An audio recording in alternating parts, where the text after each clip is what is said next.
नमस्कार साथियों, मैं हीरालाल प्रजापत आपके अपने YouTube चैनल पर हार्दिक स्वागत करता हूं। और आज जो हम टॉपिक लाएंगे वो है पृथ्वी का ऊष्मा बजट। इससे संबंधित पर्सन कई बार कई कंपटीशन होते हैं, उसमें ज़रूर एक पर्सन आने की संभावना होती है। इसलिए ये आज का हमारा महत्वपूर्ण टॉपिक है, उसको प्रारंभ करते हैं। पृथ्वी का ऊष्मा बजट, जिसे कहते हैं हीट बजट ऑफ अर्थ। पृथ्वी का ऊष्मा बजट जो होता है वो होता है किसी भी क्षेत्र में आय और व्यय का जिसमें विवरण या उल्लेख किया जाता है उसे बजट कहते हैं। यानी बजट में क्या होता है, आय और व्यय का जो उल्लेख किया जाता है उसे बजट कहते हैं। तो यहाँ पृथ्वी का ऊष्मा बजट है, यानी पृथ्वी को जो सूर्य से ऊष्मा ऊर्जा मिलती है उसका वो किस प्रकार से उसका आती है और किस प्रकार से पुनः पृथ्वी ने पार्थिव विकरणों के रूप से हस्तांतरित करती है, उसका जो लेखा जोखा होता है वो कहलाता है पृथ्वी का ऊष्मा बजट। यानी इसका अर्थ के रूप में देखते हैं,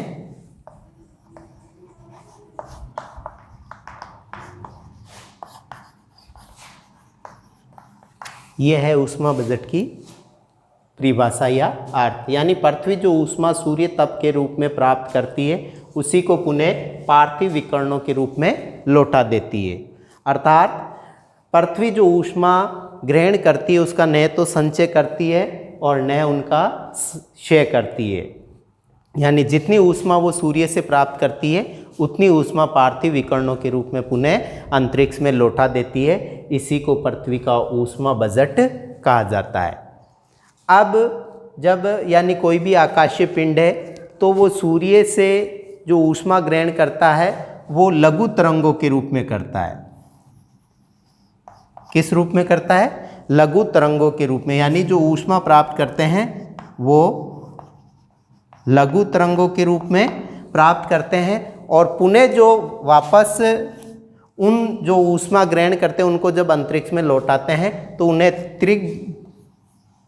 दीर्घ तरंगों के माध्यम से, किसके माध्यम से? दीर्घ तरंगों के माध्यम से पुनः अंतरिक्ष की ओर लौटाते हैं। उन्हें कहते हैं, जैसे पृथ्वी लौटाती है तो उन्हें कहते हैं पार्थिव विकर्ण।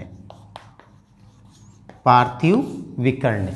और ये पार्थिव विकर्ण ही महत्वपूर्ण, पृथ्वी पर जो ऊष्मा का स्रोत है या जो तापमान में बढ़ाने का जो मुख्य कारण है वो है पार्थिव विकर्ण।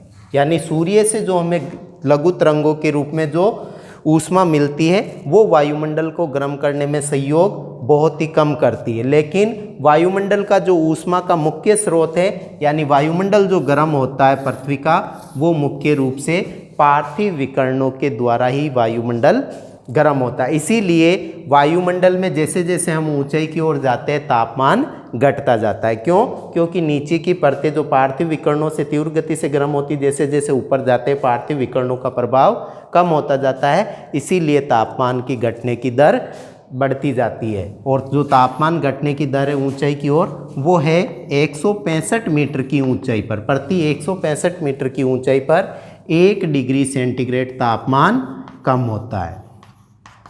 ठीक है, ये कहलाती तापमान की सामान्य ह्रास दर। क्या है तापमान की सामान्य ह्रास दर? वो है प्रति 165 मीटर की ऊंचाई पर 1 डिग्री सेंटीग्रेड तापमान कम होता है। क्यों होता है? क्योंकि वायुमंडल जो गर्म होता है वो लघु तरंग यानी सूर्य से आने वाली लघु तरंगों से गर्म नहीं होकर किससे गर्म होता है? महत्वपूर्ण, वो है पार्थिव विकरणों के रूप में। और इसीलिए वायुमंडल की निचली परतों का तापमान अधिक होता है और ऊपरी परतों का तापमान धीरे धीरे कम होता जाता है। तो ये है ऊष्मा बजट। अब यदि इस ऊष्मा बजट को हम उदाहरण की दृष्टि से समझें तो जो सूर्य से हमारे पास जो ऊष्मा आती है उसको हम 100 इकाइयाँ या 100% मानकर यदि हल करते हैं तो उसका प्रभाव किस प्रकार से पृथ्वी ऊष्मा को ग्रहण करती है और पार्थिव विकर्ण के रूप में किस प्रकार पुनः अंतरिक्ष में लौटाती है, तो उन्हें एक ग्राफ के माध्यम से और रेखा चित्र के माध्यम से समझते हैं। अब ऊष्मा का ही जो पृथ्वी का ऊष्मा बजट है उसको समझने के लिए अपन जिस रेखा चित्र का सहारा लेते हैं ये आपके सामने है। यानी सूर्य से जो हमारे पास कुल ऊष्मा ऊर्जा आती है जिसे कहते हैं सूर्य तप। क्या कहते हैं? सूर्य तप। ये लघु तरंगों के रूप में आता है। किस रूप में आता है? यानी पृथ्वी की ओर जब ये आता है तो ये लघु तरंगों के रूप में आता है। और लघु तरंगों के लिए अपना वायुमंडल है वो इनके लिए कैसा है, पारदर्शी, यानी आने की अनुमति देता है, लेकिन पार्थिव विकर्णों के रूप में जो दीर्घ तरंगे जाती है उनको जाने से रोकता है, इसीलिए हमारा वायुमंडल गर्म होता है। तो सूर्य से जो सूर्य तप आता है उसको यदि हम 100 इकाई मान ले या 100% मान लेते हैं, तो जैसे ही ये 100 इकाइयाँ सूर्य तप के रूप में सूर्य से निकलती है और अपने वायुमंडल के ऊपरी भाग को स्पर्श करती है, किसको, वायुमंडल के ऊपरी भाग को स्पर्श करती है, तो वायुमंडल में प्रवेश करने से पूर्व ही इसकी 35 इकाइयाँ, कितनी इकाइयाँ, 35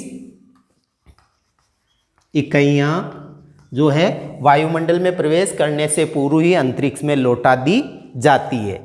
किसी भी क्षेत्र के द्वारा या किसी भी आकाशीय पिंड के द्वारा या किसी भी सतह के द्वारा जितना सूर्य तप प्राप्त होता है उसको पुनः सीधे अंतरिक्ष में लौटा दिया जाता है, उन्हें कहते हैं एल्बिडो। ये विशेष ध्यान रखना, कोई भी प्रतियोगिता परीक्षा हो उसमें ये अवश्य पूछा जाता है पृथ्वी का एल्बिडो कितना है, यानी पृथ्वी के सतह से पहुंचने से पूर्व जो सूर्य तप है उसकी परावर्तन की दर कितनी है या परिवर्तित दर कितनी है, यानी सूर्य का प्रकाश आ रहा है उसको परावर्तित करने की दर पृथ्वी की है 35 इकाइयाँ। तो ये विशेष ध्यान रखना, पृथ्वी का एल्बिडो है 35।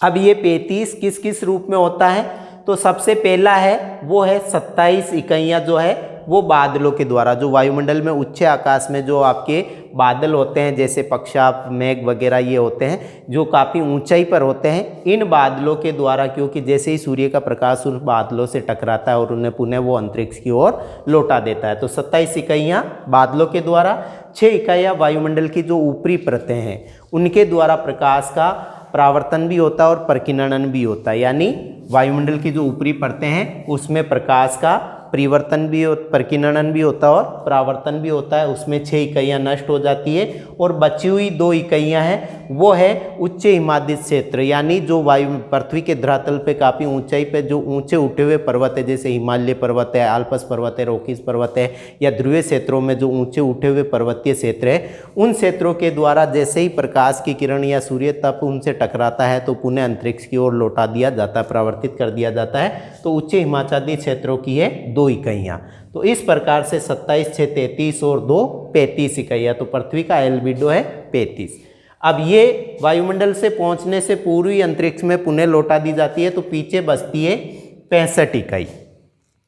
उन 65 इकाइयाँ जब वायुमंडल में प्रवेश करती है, जब 65 इकाइयाँ वायुमंडल में प्रवेश करती है तो वायुमंडल में आपके क्या क्या होती है, गैसें होती है,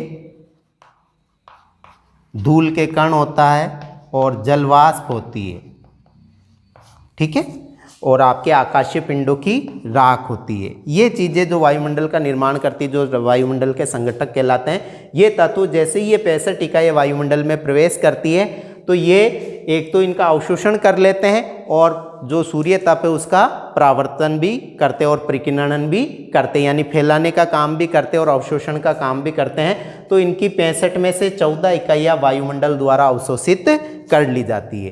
पीछे जो 51 इकाइयाँ बचती है वो हमारी पृथ्वी की ओर आती है। ये जो 51 इकाइयाँ हैं, ये 51 इकाइयाँ, 34 इकाइयाँ तो सूर्य तप के रूप में आती हैं और 17 इकाइयाँ आती है आपके दिवा प्रकाश के रूप में। दिवा प्रकाश का मतलब है सूर्य की जो रोशनी हमारी ओर आती है, जो प्रकाश का जो परावर्तन, अपवर्तन और परिकिरणन होता है वो सूर्य रोशनी के रूप में हमें प्राप्त होता है, उसे कहते हैं दिवा प्रकाश के नाम से जाना जाता है। और ऊष्मा इकाइयों के रूप में हमें मिलती है 34 इकाइयाँ। इस प्रकार से पृथ्वी के धरातल पर 51 इकाइयाँ आती। जैसे ही ये 51 इकाइयाँ पृथ्वी के धरातल को स्पर्श करती है, जैसे ही पृथ्वी के धरातल को ये 51 इकाइयाँ स्पर्श करती है तो पृथ्वी का धरातल पे भी, क्योंकि कहीं पे पर्वत है, पठार है, मैदान है, जलीय क्षेत्र है, हिमाच्छादित क्षेत्र है, तो ये इनमें से 17 इकाइयाँ पुनः पृथ्वी धरातल से सीधे परावर्तित कर दी जाती। परावर्तन का मतलब है जैसे ही कोई सूर्य की प्रकाश की रोशनी किसी धरातल से टकराती है और पुनः टकराते ही वापस लौटा दी जाती है, उसे कहते हैं परावर्तन। तो इसी प्रकार से जब 51 इकाइयों में सीधे पृथ्वी के धरातल से स्पर्श करती है तो उनमें से 17 इकाइयाँ पृथ्वी के धरातल से सीधा परावर्तित कर दी जाती है। तो पृथ्वी के धरातल को कुल कितनी इकाइयाँ मिलती है? 34 इकाइयाँ जो पृथ्वी को अवशोषित करता है। यानी पृथ्वी का धरातल जो ऊष्मा की जो इकाइयाँ हैं, सूर्य तप की इकाइयाँ हैं, उनको 34 इकाइयों को वो अवशोषित करता है।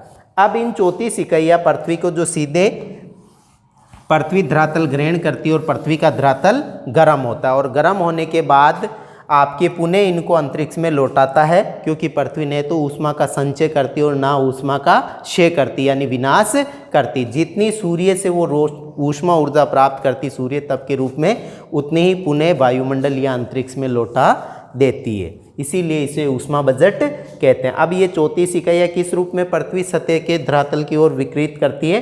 तो उसमें सबसे पहला आता है 19 इकाइयाँ गुप्त ऊष्मा के रूप में लौटाई जाती है। यानी जब जल ठोस से द्रव, द्रव से गैस अवस्था में बदलता है या कोई भी पदार्थ अपनी अवस्था परिवर्तन करता है तो उसमें उसकी गुप्त ऊष्मा खर्च होती है। तो 19 इकाइयाँ तो गुप्त ऊष्मा के रूप में अंतरिक्ष यानी वायुमंडल को लौटाते हैं और 9 इकाइयाँ संवहनीय तरंग के रूप में। जब कोई संवहनीय तरंग का मतलब है जब सूर्य ताप के कारण कोई भी धरातल गर्म होता है तो उस पर वायु पाई जाती। क्या पाई जाती है? वायु। किसी भी सतह पर वायु होती है, जैसे ही सूर्य तप के कारण वो गर्म होती है तो वायु क्या हो जाती है? गर्म होती है और गर्म होकर वो हल्की होती है। गर्म होते ही वायु क्या करने लगती है? फैलने लगती है और फैलती है तो वायु का क्षेत्र आयतन बढ़ जाता है, इसलिए वो कैसी हो जाती है? हल्की। और गर्म वायु जब हल्की होती है तो वो धीरे धीरे धरातल से ऊपर उठती है और इसका स्थान भरने के लिए उच्च वायु से वायुमंडल के उच्च क्षेत्रों की जो ठंडी वायु और भारी वायु वो नीचे की ओर गति करती। इस प्रकार पृथ्वी के धरातल से वायुमंडल की ओर जो पवनों और वायु की जो गति होती है उसे कहते हैं संवहनीय तरंग। तो इस प्रकार से धीरे धीरे वायुमंडल की ओर जो होती है उन्हें कहते हैं संवहनीय तरंगों के रूप में 9 इकाइयाँ और 6 इकाइयाँ पृथ्वी के विकर्ण के रूप में। कोई भी धरातल या आपके सतह गर्म हो जाती है तो धीरे धीरे विकर्ण ऊष्मा के रूप में उनको लौटाता है। तो ये है 34 इकाई। 19 गुप्त ऊष्मा के रूप में, 9 इकाई संवहनीय तरंग के रूप में और 6 इकाइयाँ विकर्ण ऊष्मा के रूप में लौटाई जाती है। तो जितनी ऊष्मा पृथ्वी प्राप्त करती है उतनी पुनः धरातल वायुमंडल को लौटा देती है। अब इसमें जो मुख्य प्रश्न बनता है वो एक प्रश्न तो बनता है कि पृथ्वी का एल्बिडो कितना है? तो पृथ्वी का एल्बिडो है 35। ठीक है। दूसरा मुख्य जो प्रश्न बनता है तो वो है आपके वायुमंडल को गर्म करने में कितनी इकाइयों का योग होता है? तो वायुमंडल को गर्म करने में 48 इकाइयों का योग होता है। कितनी इकाइयों का? 48 इकाइयों का। ठीक है। जिसमें 34% तो ये सारी कहलाती है पार्थिव विकर्ण। क्या कहलाती है? पार्थिव विकर्णों के रूप में प्राप्त होता वायुमंडल को और 14 इकाइयाँ प्रत्यक्ष रूप से वो सूर्य से ग्रहण करती है। इस प्रकार से वायुमंडल को जो आपके गर्म करने में जो इकाइयाँ हैं वायुमंडल में वो है 48 इकाइयाँ। तो 48 इकाइयाँ तो पृथ्वी के धरातल के रूप में 34 इकाइयाँ तो सीधे पार्थिव विकर्ण के रूप में लौटा दी जाती है और 17 इकाइयाँ सीधे ही पृथ्वी के धरातल से परावर्तित कर दी जाती है। इस प्रकार जितनी 51 इकाइयाँ पृथ्वी के धरातल को प्राप्त होती है उतनी 51 इकाइयाँ पुनः वो अंतरिक्ष की ओर लौटा देती है। तो इस प्रकार से हम देखते हैं पृथ्वी को जो सूर्य से ऊष्मा मिलती है, जितनी ऊष्मा उसको मिलती है उतनी ऊष्मा को वो पुनः अंतरिक्ष की ओर लौटा देती है। ये कहलाता है पृथ्वी का ऊष्मा बजट। धन्यवाद। और यदि आपको ये वीडियो अच्छा लगे तो इसको शेयर करना और किसी प्रकार की कोई समस्या है तो उस समस्या के समाधान के लिए कमेंट में अवश्य लिखें और लाइक करना और शेयर करना। जय हिंद।